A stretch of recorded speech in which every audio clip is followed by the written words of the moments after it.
আল্লাহ তো আমরা বলি, আল্লাহ পাকের নামের স্বাদও আছে, মজাও আছে। বাবারে, আল্লাহ ওয়ালাদের সঙ্গে কিছু সময় বসো, কিছু সময় তাদের কথাবার্তা শুনে নিজেকে যদি প্রস্তুত করতে পারো, আল্লামা রুমি রহমতুল্লাহ আলাইহি বলেন, তুমি আল্লাহ শব্দ করে যখন ডাক দিবা, নামে উঁচু বরজবানম মিবরাত আর বনে জুয়ে আসলে মিশাওয়া। তুমি যখন আল্লাহ শব্দ করে ডাক দিবা, তখন দেখবা তোমার প্রত্যেকটা পশমের গুঁড়া যেন মধুর তরি হয়ে গেছে। এর চেয়ে স্বাদ আর মজা কিছু হইতে পারে না। বাবার, আমার মাওলানা যিনি সমগ্র মিষ্টি জাতীয় বস্তু সৃষ্টি করছেন, তিনি আল্লাহ আল্লাহ ইসে শিরিন ইস্তেনাম শিরে শব্দের মিদানম জুমলা দামা। আল্লাহুম্মা সাল্লি আলা ওয়া নাবিয়িনা ওয়া শাফিঈনা ওয়া হাবিবিনা ওয়া মাওলানা মুহাম্মদ সাল্লাল্লাহু আলাইহি ওয়া আলা আলিহি ওয়া আসহাবিহি ওয়া বারাকা ওয়া সাল্লাম। লাখো কোটি শুকরিয়া সুজুদ মান আল্লাহ তাআলা, যিনি আপনাকে আমাকে হাজারো ব্যস্ততা থেকে ফারেক করে আল্লাহ পাকের ঘরে উলামায়ে হাক্কানি রব্বানি, বিশেষ করে আজকে যিনি আমাদের প্রধান অতিথি আমিরুল মুজাহিদিন, লাখো কোটি মানুষের হৃদয়ের স্পন্দন, যার সভাপতি গিয়ে অমানুষগুলো মানুষ হয়েছে, যারা আল্লাহকে চিনত না, যার সংস্রবে যাওয়ার পরে আজকে তারা আল্লাহর পরিচয় পেয়েছে। নিজের জীবনকে উৎসর্গ করে দিয়েও আল্লাহর সন্তুষ্টি তালাশে তারা মত্ত থাকে, আর সব সময় তাদের জবানে জিকির চলতে থাকে। তাদের জিন্দিগি এমন এক জিন্দিগি তাদের নসিব হয়েছে যে সারা দুনিয়া একদিকে, আমি একদিকে থাকব, কেননা আমার মনিবকে কোনো অবস্থাতে বেজার করা যাবে না। লম্বা চূড়া আলোচনার সুযোগ নেই। আমাদের এই মসজিদের ইমাম ও খতিব হযরত আপনাদেরকে সুন্দর আলোচনা করেছেন, আমি আস্তে আস্তে শুনেছি।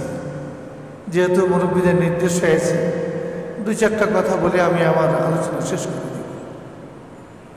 আজকে আমরা মুসলমান হওয়ার পরেও কেন নামাজ পড়তে পারি না? কেন আল্লাহ এবং আল্লাহ রসুলের বিধান অনুযায়ী চলতে পারি না? তার কারণ কি? তার কারণ হলো আমাদের কাছে তাকওয়া নেই, খোদা ভীতি নেই, আল্লাহ পাকের ভয় ছাড়া মুমিন হইতে পারে না।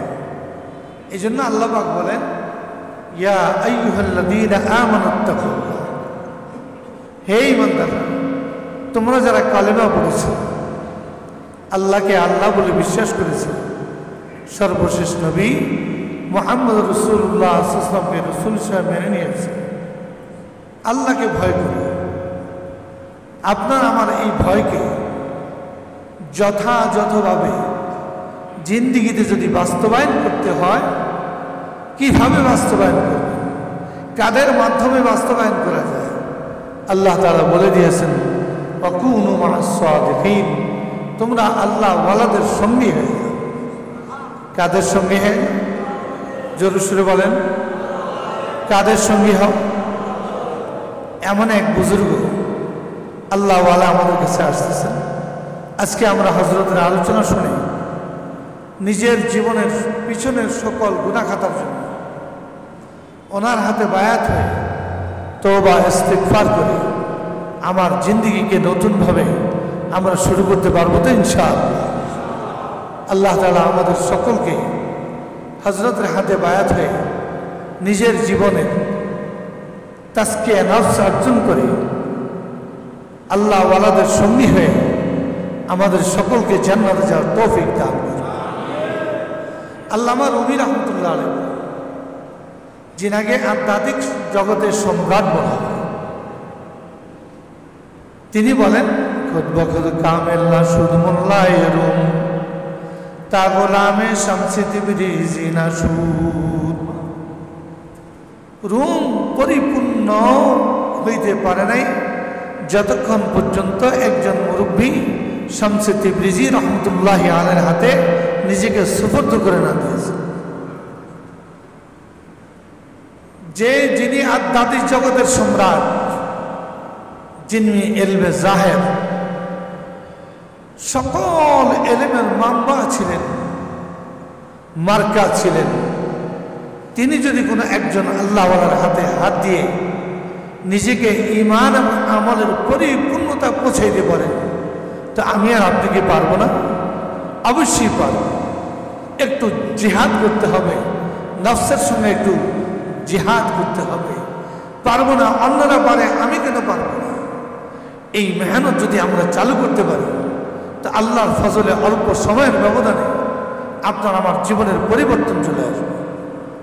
আমার শেখ কুতুবুল আলম সৈয়দ ফজলুল করিম রহমতুল্লাহ আলাইহি বলতেন, বাবা তোমাদেরকে আমি 5টা ওষুধ দিয়েছি, সকাল সন্ধ্যা 2 বেলা জিকির, সাপ্তাহিক তালিম ও হালকা জিকির, আল্লাহ আলাদের বই পুস্তক পড়া, কষ্ট করে মাসিক ইস্তেমা সব গুজারি থাকা, বিনা হুজুরের চরমের মাহফিল কামাই না দেওয়া। শায়েখ বলতেন এই 5টা ওষুধের মেয়াদ হলো 21 দিন থেকে 41 দিন পর্যন্ত। 21 দিন থেকে 41 দিন পর্যন্ত তুমি যদি এই ওষুধটা যথাযথ সেবন করো, তোমার পাথরিয়া দিলটা মোমের মতো নরম হয়ে যাবে, তোমার অন্তরটা আল্লাহ আল্লাহ রসুলের এশক প্রেম ভালোবাসা দিয়ে ভরে যাবে। এই জন্য আল্লামা রুমি রহমতুল্লাহ আলাইহি বলেন, এশকে আসো লস্ত কৌচু বরকরক হারকে জুজমা শুরুকে বাকি জুমলা সু। ভালোবাসা আর আগুনের স্বভাব একই স্বভাব। আগুন যে ঘরে লাগে ওই ঘরকে যেরকম জ্বালায়া দেয়, আর এশক আল্লাহ এবং আল্লাহ রসুলের ভালোবাসা যেই কলমের মধ্যে লাগবে, ওই কলমের মধ্যে আল্লাহ এবং আল্লাহ রসুল ছাড়া অন্য কিছু থাকতে পারে না। এই জন্য আমরা খুব খেয়াল করি যে আল্লাহর ওলি আসতেছে, আমাদের জীবনের পরিবর্তন ঘটানোর প্রয়োজন আছে। আমি কি নিয়ে কবরে যাব? আল্লাহ পাক বলেন, ওয়ালা তামুতুন্না ইল্লা ওয়া আনতুম মুসলিমুন। মুমিন তো হইছ, মুসলমান হইয়া কবরে যাইবে। মুসলমানি কাকে বলে?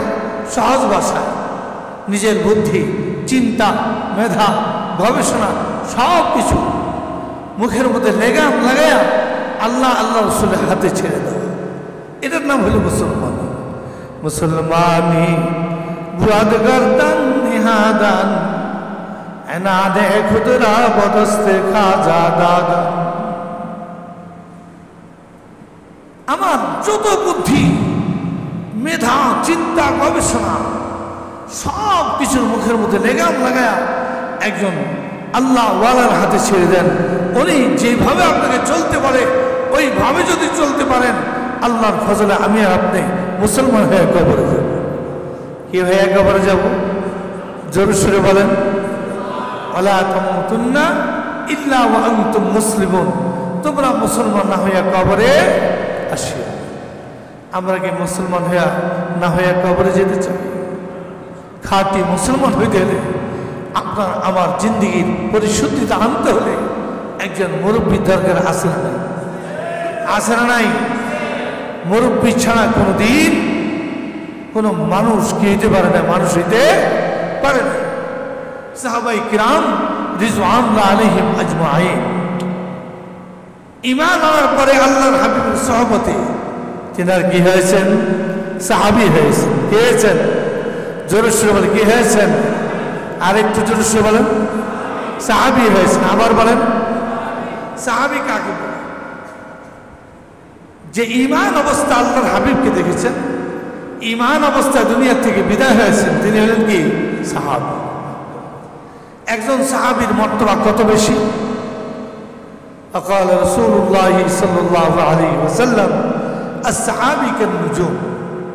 আমার সাহাবায়ে কেরাম নক্ষত্র তুল্য। কি তুল্য? বলেন সবাই, নক্ষত্র তুল্য, তারকা তুল্য। আমাদের অনুকরণ করবে, হেদায়েত পেয়ে জান্নাতে চলে যাবে। সুবহান। এই জন্য আহলে হক, হক্কানি, রব্বানি ও উলামায়ে কেরামদের সোহবতে যখনই বসবেন তখনই আল্লাহ তাআলা আপনার আমার কলবের মধ্যে হেদায়েতের ঝর্ণা জারি করে দিতে পারেন। পারেন কি পারেন না? ইয়া আইয়ুহাল্লাযীনা আমানুত্তাকুল্লাহ ওয়া কুনু মাস সাদিকিন। কাদের সঙ্গী হওয়ার জন্য আল্লাহ পাক নির্দেশ দিয়েছেন? আল্লাহ ওয়ালাদের। কাদের? আবার বলেন, কাদের? জবান খুলে বলেন। ইজা রুউ যুকিরাল্লাহ। আল্লাহ ওয়ালা কাকে বলে? পিসাব চরমায় আসবেন, ওনার মাথার থেকে পায়ের তালু পর্যন্ত তাকিয়ে থাকবেন, দেখবেন সুন্দর সৌন্দর্য কোরআন এবং সুন্নাতের নূর কিভাবে পরিস্ফুটিত হচ্ছে।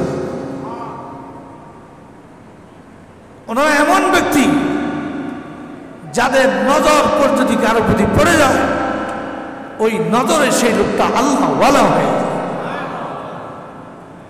হাদিসের মধ্যে আল্লাহ ওয়ালা কাকে বলে? ইজা রুউ যুকিরাল্লাহ। ওই ব্যক্তিকে আল্লাহ ওয়ালা বলা হয় যাকে দেখার সঙ্গে সঙ্গে কার স্মরণ আসে? আল্লাহ। কার স্মরণ আসে? জবান খুলে বলেন, কার স্মরণ আসে? আবার বলেন, আল্লাহ। জবান খুলে বলি আল্লাহ। আর একটু জোরে শুনবি আল্লাহ। আল্লাহ তো আমরা বলি, আল্লাহ পাকের নামের স্বাদও আছে, মজাও আছে। বাবারে, আল্লাহ ওয়ালাদের সঙ্গে কিছু সময় বসো, কিছু সময় তাদের কথাবার্তা শুনে নিজেকে যদি প্রস্তুত করতে পারো। আল্লামা রুমি রহমতুল্লাহ আলাইহি বলেন, তুমি আল্লাহ শব্দ করে যখন ডাক দিবা, নামে উঁচু বরজবানম মিবরাত আর বনে জুয়ে আসলে মিশাওয়া। তুমি যখন আল্লাহ শব্দ করে ডাক দিবা, তখন দেখবা তোমার প্রত্যেকটা পশমের গুঁড়া যেন মধুর তরি হয়ে গেছে। এর চেয়ে স্বাদ আর মজা কিছু হইতে পারে না। বাবারে, আমার মাওলানা যিনি সমগ্র মিষ্টি জাতীয় বস্তু সৃষ্টি করছেন, তিনি আল্লাহ। আল্লাহ ইসে শিরিন ইসে নাম, শিরে শব্দের মিদানম জুমলা দামা। মাওলার নামের স্বাদ আর মজা যদি পাইতে হয়, আল্লাহ ওয়ালাদের সোহবতে বসো, কিছু সময় তুমি সেখানে কাটায় দেখো কি স্বাদ আর মজা। আমি যে হাদিস তেলাওয়াত করেছি, আল্লাহর হাবিব বলেন, মান আহাব্বা সুন্নতি ফাকাদ আহাব্বানি ওয়া মান আহাব্বানি কানা মাই ফিল জান্নাহ। আল্লাহর হাবিব বলেন, যে নাকি আমার সুন্নাত, আমার পথ পদ্ধতিকে ভালোবাসবে, সেজন্য আমি রসুলকে ভালোবাসলো। যে ব্যক্তি আমি রসুলকে ভালোবাসবে, সে আমি রসুলের সঙ্গী হয়ে জান্নাতে যাবে। বলেন সুবহানাল্লাহ। আমরা জান্নাতে যেতে চাই তো কার সঙ্গে? রসুলের সঙ্গে। আমরা অনুকরণ করব কার? রসুলের। আল্লাহ পাক আমাদের সকলকে আমল করার তৌফিক দান।